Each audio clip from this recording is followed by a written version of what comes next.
오늘 이 시간에는 지금은 눈물을 흘릴 때입니다 라고 하는 이런 제목으로 말씀을 드리면서 은혜를 받고자 합니다. 오늘 우리가 살고 있는 이 시대는 울지 않아도 될 때에는 울고 또 울어야 할 때는 울지 않는 눈물이 왜곡된 그런 시대라고 할 수가 있겠습니다.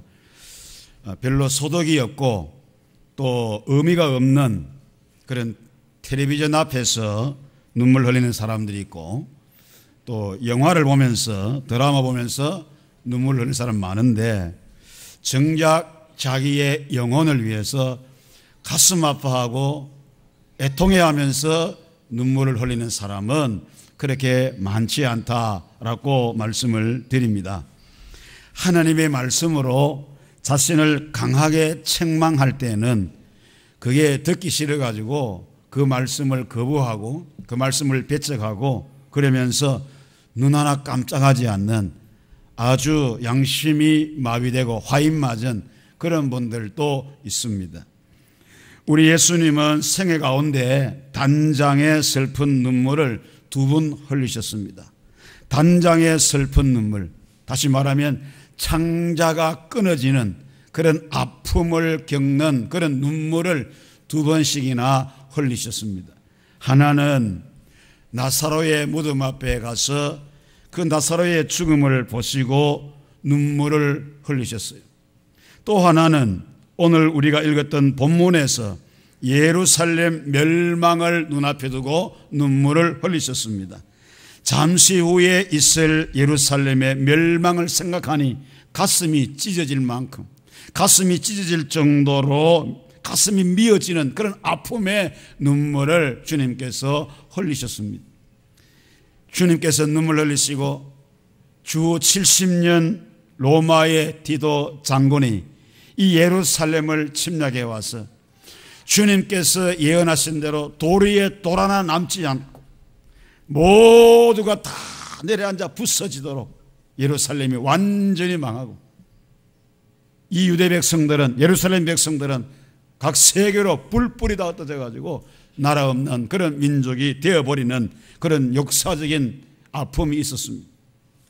그러시면서 주님은 눈물이 없는 사람, 눈물이 없는 공동체, 눈물이 없는 세대를 향하여서 주님이 한탄하시기를 마태복음 11장 17절 말씀에서 이렇게 말씀합니다.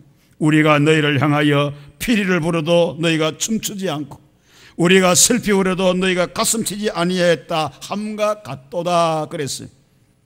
이 예루살렘의 거민들이 얼마나 마음이 강팍하고 완악한지 정말로 즐거운 일이 있어도 이들은 춤을 추지 않습니다.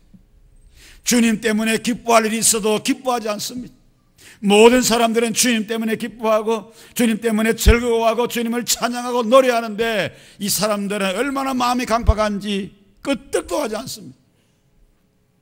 자기들의 앞날에 슬픔이 있을 것을 많은 사람은 다 알고 눈물 흘리고 애통해하고 주님의 심판을 가슴 아파하면서 눈물 흘리고 그렇게 하는 사람들이 있음에도 불구하고 이 사람들은 너무너무 마음이 강팍해서 애통해하지 않고 눈물 흘리지 않고 그야말로 뺀질뺀질해가지고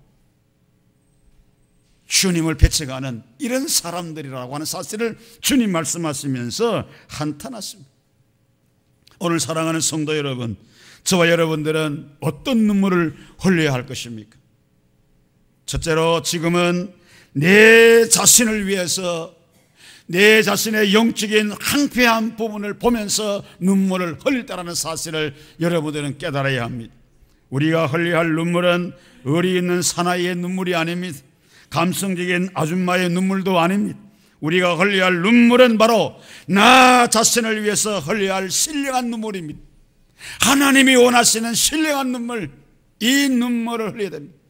하나님의 말씀 앞에 내 자신의 모습을 비춰보면서 내 신앙과 내 영적인 삶이 너무 황폐하고 피폐해진 사실을 발견하고 하나님 앞에 가슴을 치면서 애통해하면서 흘려야 할 눈물, 오늘 저와 여러분들이 흘려야 할 눈물입니다.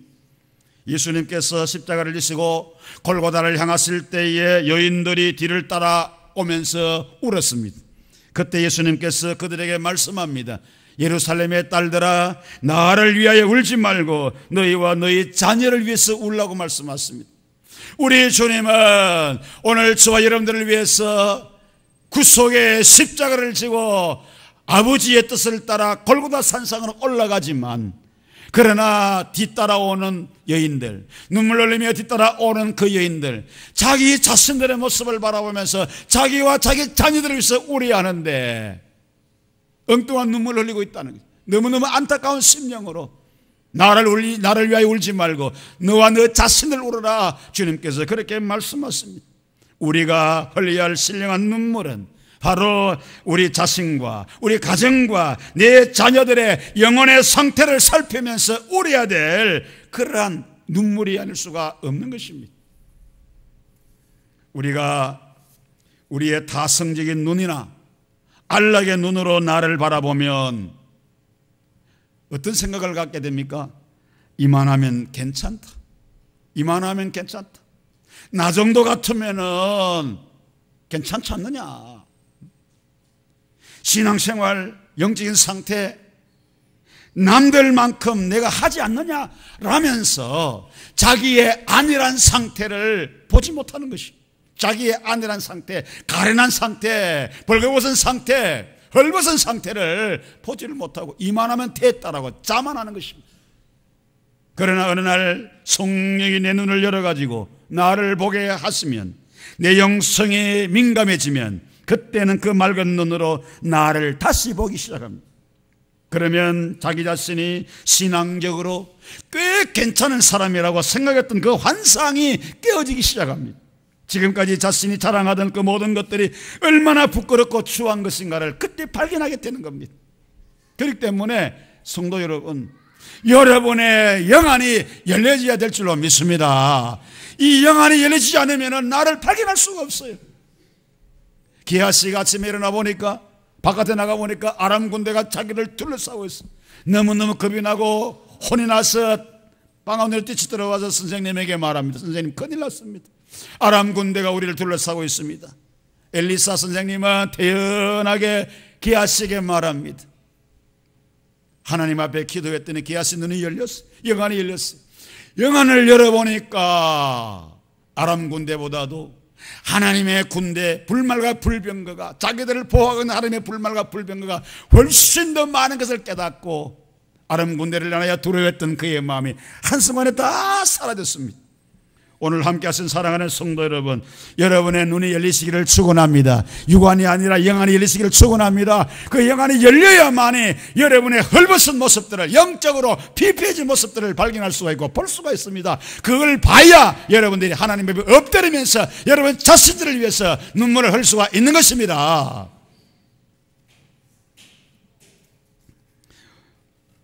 이사야 선지자가 바로 그러한 사람이었습니다. 그가 영안이 열려지니까 영안이 열려가지고 자기를 보니까 철저한 죄인이라는 사실을, 너무너무 철저한 죄인이라는 사실을 깨달았습니다. 의인이었다고 생각했던 자기 자신의 환상이 완전히 깨어지기 시작했습니다.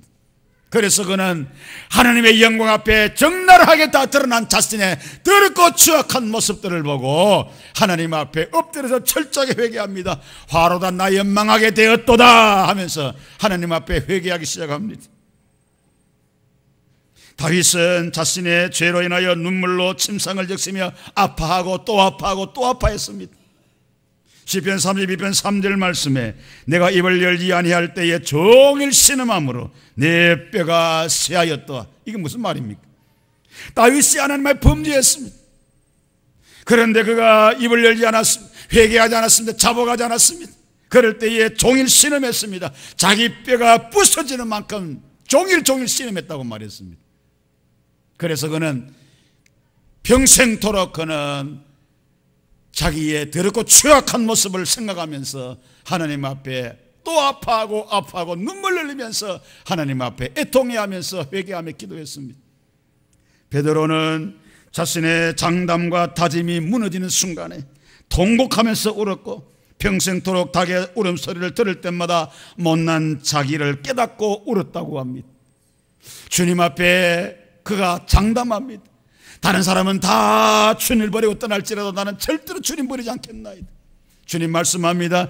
너는 다구기 전에 나를 3번 부인하리라 했습니다. 진짜 주님이 붙들려 가지고 고난받으러 갔을 때 멀찍이 따라가던 베드로, 제사장의 총들 앞에서 주님 모른다고 부인했습니다. 맹세함을 부인했습니다. 저주까지 하면서 부인했습니다. 3번 부인할 때에 닭이 울었습니다. 닭 우는 소리, 그 소리에 주님의 눈과 마주쳤어요. 그는 바깥으로 뛰쳐나가 통곡하면서 애통하면서 울었습니다. 평생토록 그는 하나님 앞에서 그 사실을 상기하면서 회개하고 울었습니다. 바울 사도는 하나님 앞에서 선을 행하고 싶어도 행할 능력이 없고 행하는 것마다 죄뿐인 자기를 발견하고 또 울고 한탄했습니다. 그는 예수를 믿어 사도의 직분을 받아 감당하는 주님의 최고의 일꾼이었지만 죄의 노예가 되어서 끌려가는 자기 자신의 모습을 보고 오라 나는 공고한 자로다, 이 사망의 몸에서 누가 나를 건져내겠느냐 한탄하고 또 한탄했습니다. 성도 여러분, 나 자신을 위해서 흘리는 눈물은 나를 살릴 줄로 믿습니다. 자식을 위해서 흘리는 눈물은 자식을 살리고, 가정을 위해서 흘리는 눈물은 가정을 살리고, 자기 사업을 위해서 흘리는 눈물은 자기 사업을 일으켜 세우는 겁니다. 그러나 눈물 흘리지 않는 사람은 절대로 살리지 못합니다. 자식이 말 듣지 않습니까? 자식이 애를 먹입니까? 남편이 애를 먹입니까? 아내가 애를 먹입니까? 가족이 애를 먹입니까? 하나님 앞에 엎드려 눈물 흘려보세요. 여러분은 얼마만큼 눈물 흘려보십니까? 이 모든 문제들을 해결하고 살릴 수 있는 힘은 어디서 나오느냐? 하나님 앞에 엎드려서 흘리는 그 눈물에서 나온다는 사실을 믿으시기를 축원합니다. 눈물은 저주를 축복으로 바꾸고, 눈물은 실패를 성공으로 바꾸고, 눈물은 막힌 환경을 뻥 뚫린 환경으로 바꾸고, 눈물은 황폐한 땅을 비옥한 땅으로 축복의 땅으로 바꿀 수가 있습니다. 여러분들은 지금 무엇이 문제입니까? 무엇이 문제입니까? 내 자신입니까? 자식입니까? 남편입니까? 아내입니까? 아니면은 경제입니까? 사업입니까? 무엇이든지 문제가 있으면 하나님께 가져와서 하나님 앞에 다 내려놓고 눈물을 흘려보십시오. 우리 하나님께서 눈물을 흘리는 그 자의 그 눈물을 하나님께서 닦아주실 줄로 믿습니다. 또 한 가지, 지금은 이웃과 공동체를 위해서 눈물을 흘릴 때입니다. 우리가 흘려야 될 또 다른 신령한 눈물은 이웃과 우리 교회 공동체를 위한 눈물입니다. 예수께서는 나사로의 죽음 앞에서 눈물을 흘리셨어요. 그리고는 죽은 나사로를 살리셨습니다. 나사로야 나오느라 했어요. 그랬더니 나사로가 수족을 배로 동해치로 뚜벅뚜벅 걸어 나옵니다. 수족을 풀어 놓아 다니게 하라 하시니, 그래서 풀어주었더니 그가 살아서 움직이기 시작합니다. 우리 주님은 당신의 사랑하는 사람들이 불행해지는 것을 결코 원하지 않습니다. 예수님이 나를 향한 눈물을 흘리셨기 때문에, 나를 향한 성령이 말할 수 없는 탄식이 있었기 때문에 오늘 저와 여러분들이 구원받을 수가 있었고 하나님의 자녀가 되고 오늘 이 행복이 가능했다는 사실입니다. 오늘 또 우리를 위해서 눈물을 흘리시는 예수님, 그 예수께서 잠든 영혼을 향하여 일어나라 말씀하시고 죽은 심령을 향하여 일어나라 말씀하십니다. 냄새나는 심령의 문 꼭꼭 닫고 살지 말고 돌문을 열라 말씀하십니다. 죽음의 자리, 실패의 자리, 질병의 자리에서 나오느라, 절망의 자리, 게으름과 나태의 자리, 무력한 그 자리에서 일어나라. 주님께서 지금도 저와 여러분들 향해서 말씀하십니다. 그러므로 오늘 성도 여러분들, 우리 주위에, 우리 공동체에 고통당하는 이웃들을 위해서 우리 주님께서 나사로 위해서 기도하시고 나사로 위해서 눈물을 흘리셨던 것처럼 우리도 이 공동체를 위해서, 이웃을 위해서 우리도 눈물을 흘려야 될 줄로 믿습니다. 아직 한 번도 다른 사람, 저 고통받는 이웃, 고통받는 성도, 지옥불에 빠질 수밖에 없는 불쌍한 영혼들을 위해서 한 번도 눈물을 흘려보지 못했다고 하면 우린 정말로 이기적인 사람이요, 하나님의 긍휼을 받기가 어렵다고 생각합니다. 진정한 그리스도인에게는 이웃을 살리는 눈물이 있습니다. 아버지의 마음, 예수님의 심장을 안고 이웃을 바라볼 때 잃어버린 영혼 때문에, 사단에게 빼앗긴 백성 때문에 아픈 눈물을 흘릴 수가 있을 것입니다. 그렇습니다. 하나님은 이웃을 살리고 영혼을 살리고 교회를 살리려고 하는 그 눈물을 원하십니다. 여러분들의 눈물은 이웃을 살리고 우리 교회를 반드시 살릴 줄로 믿습니다. 세 번째로, 지금은 나라와 민족을 위하여 눈물을 흘릴 때입니다. 여러분, 우리나라를 한번 보십시오. 여러분의 눈에 우리나라의 아픔과 상처가 보이십니까? 여러분의 눈에 타락과 멸망을 향해 달려가는 이 사회와 문화가 보이십니까? 민족의 아픔과 위기가 여러분의 눈에 보이십니까? 정말로 오늘처럼 우리 그리스도인들의 애통이 필요한 때가 또 어디 있겠습니까? 정치는 앞이 안 보일 정도로 혼란합니다. 각 정파는 위기를 당할 때만 국민의 뜻을 겸허히 수렴하겠다고 말하지만 한 달도 못 가서, 일주일도 못 가서 국민은 안중에도 없고 자기들의 당약을 위해서 정치하고 있는 사람들을 우리가 볼 수 있잖아요. 경제는 쉽게 풀리지 않습니다. 사회는 이단의 어떤 교조한 사람 때문에 벌써 몇 달 동안에 지금 이 사회가 혼란스럽잖아요. TV만 틀면은 온통 그 사람 문제 때문에 온통 벽질하고 있어요. 나라 밖으로는 가까우면서 멀고도 가까운 일본이 치밀한 계획을 세우고 미리 준비한 자신들의 침략 의도를 하나하나씩 지금 드러내고 있잖아요. 주변 강대국들은 자국의 이익을 위해서 품은 엄연한 속셈을 하나씩 드러내고 있는 이런 상황에서 어떤 뾰족한 묘수가 나오지 않습니다, 여러분. 그렇다고 손 놓고 가만히 있을 수 없잖아요. 우리가 할 수 있는 단 한 가지, 그것은 하나님 앞에서 나라를 위하여 눈물을 흘리는 일밖에 없어요. 지금은 나라 위해서 우리 국민 모두가, 우리 모든 그리스도인들이 하나님 앞에 엎드려서 눈물을 흘려야 할 것입니다. 교회가 뭉쳐서 애통할 때입니다. 이 나라를 구하는 길은 그리스도인의 눈물뿐입니다. 나라가 썩어서 망하는 것이 아니고 의인 10사람의 애통하는 눈물이 없어서 망하는 것입니다. 일찍이 예레미야는 죄로 사무친 백성들을 보면서 울었습니다. 자기 죄가 아닌데도 자기 민족의 죄를 보면서 자기 죄로 느끼면서 뼈에 사무쳐서 울었습니다. 죄를 심판하시는 하나님을 기억하고 울었습니다. 멸망될 도성을 보고 울고 또 울어서 눈물의 선지자가 되었습니다. 바울 사도에게는 그치지 않는 고통이 있었는데 그것은 곧 동족의 구원을 위한 애통이었습니다. 로마서 9장 1절에서 3절에 보면 내게 큰 근심이 있는 것과 마음에 그치지 않는 고통이 있는 것은 나의 형제 곧 고력의 친척을 위하여 내 자신이 제조를 받아 그리스도에게서 끊어질지라도 원하는 바로라. 무슨 얘기입니까? 바울 사도는 유대인이거든요. 그런데 유대인은 그가 예수 영접하고 개종해서 주님의 사도가 돼가지고 자기 동족을 중심해서 복음을 전했지만은 자기 동족들은 이 바울을 배척했습니다. 예수님께서 유대인들에게, 예루살렘 민족들에게 배척당한 것처럼 이 바울 사도도 자기 동족 유대인들에게 배척을 당했습니다. 그래서 그는 나는 이제부터 이방인으로 가리라 하면서 그의 전도 대상은 이방인 중심으로 전향해버렸어요. 그렇지만은 그 심령 속에는 자기 동족을 향한 뜨거운 그 사랑이 충만했어요. 차라리 자기 생명이 하나님의 생명에서 끊어질지라도, 차라리 자기 생명이 하나님의 생명에서 내가 끊어진다 할지라도 내 동족이, 내 민족이 예수 믿는다고 하면 그것을 차라리 내가 원하는 바로다, 이렇게 말할 정도로 그는 자기 동족을 너무너무 사랑하고 그들이 예수 믿기를 그렇게 소망했습니다. 느헤미야는 조국이 큰 어려움에 빠져있다는 비보를 전해 듣고 찢어지는 마음을 부둥켜 안고 울면서 기도합니다. 느헤미야서 1장 4절 말씀에 내가 이 말을 듣고 앉아서 울고 수일 동안 슬퍼하며 하늘의 하나님 앞에 금식하며 기도했다고 했어요.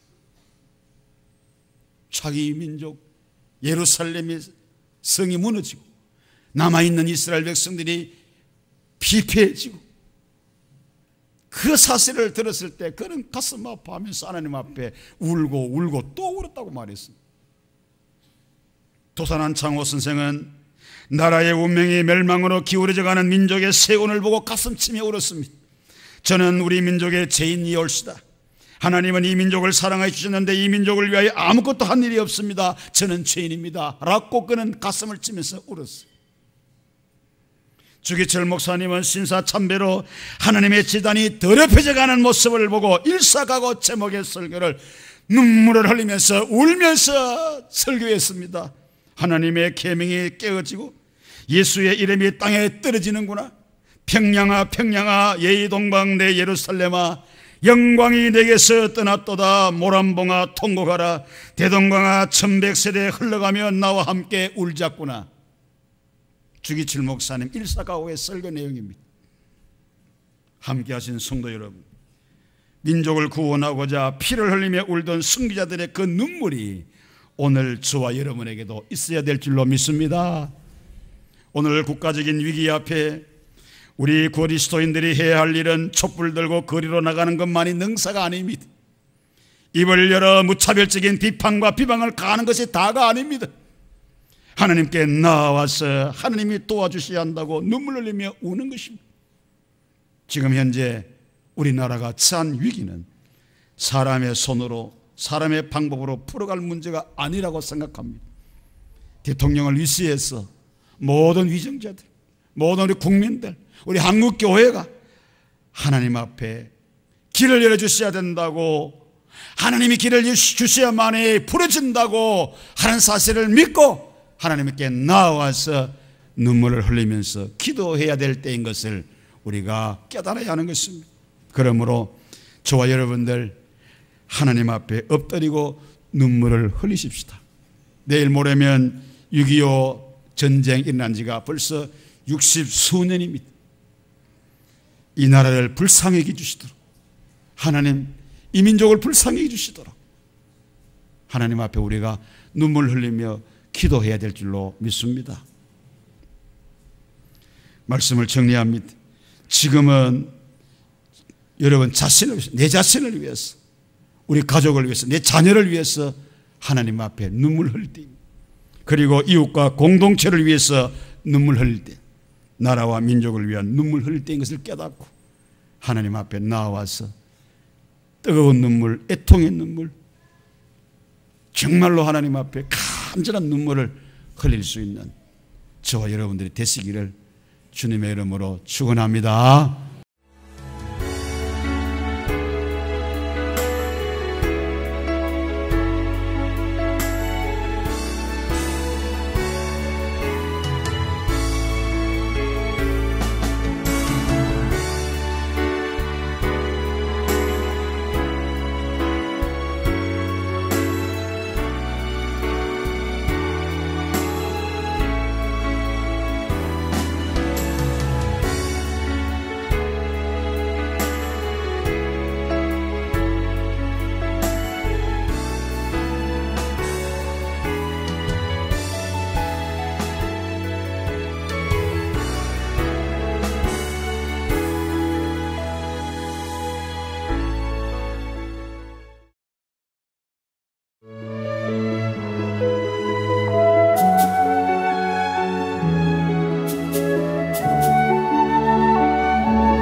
보혈을 지나 하나님 품으로, 보혈을 지나 아버지 품